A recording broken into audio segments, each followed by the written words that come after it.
Let's talk about busting some myths around generative AI in associations. Now, we know that generative AI is great for enhancing member engagement and operational efficiency. Efficiency meaning you can get the same work done with less resources, so you're more efficient.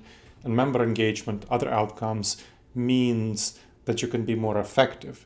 You can get the same work done with using the same resources, you can get more work done, and ideally you can be more efficient and effective. And you indeed can be if you use generative AI.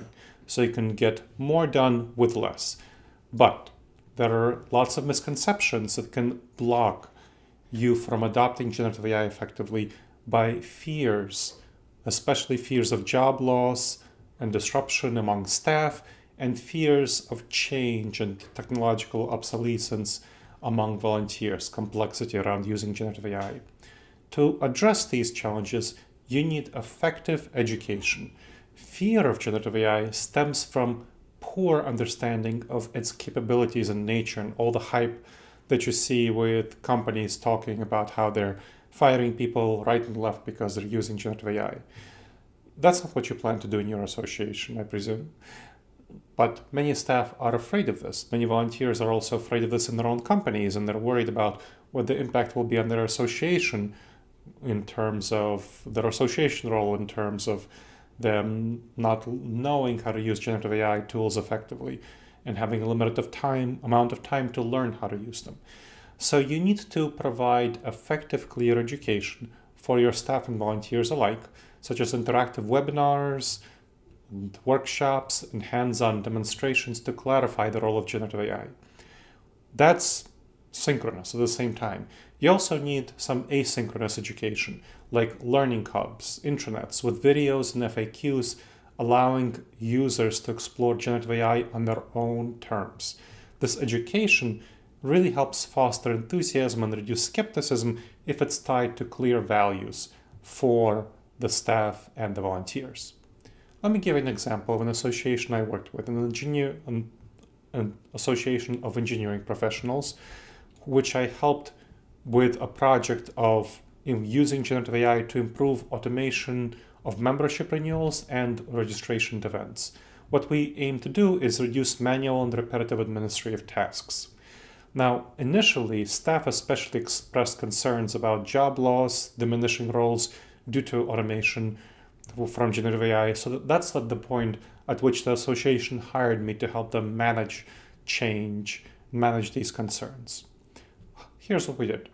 I did some interactive webinars to address staff concerns about diminishing the roles. I did some surveys and focus groups to figure out their concerns, then some webinars to address these concerns, did some live demonstrations showcasing how generative AI can handle repetitive workflows efficiently, and had open discussions to foster transparency and trust in the technology, and that there will not be job displacement of staff, that they will be focused on more high-level tasks as a result of introducing generative AI.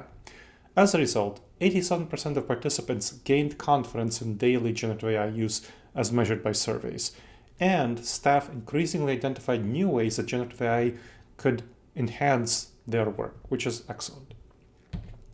Another thing that you want to think about, so I talked about education. Another thing that you want to think about is highlighting success. So showcase early wins. Early wins dispel fears and help build momentum. I worked with a medical association as one example on streamlining credentialing using generative AI. Initially, the staff were concerned that the technology might create more complexities and more overhead, or also might diminish their roles, might lead to job loss.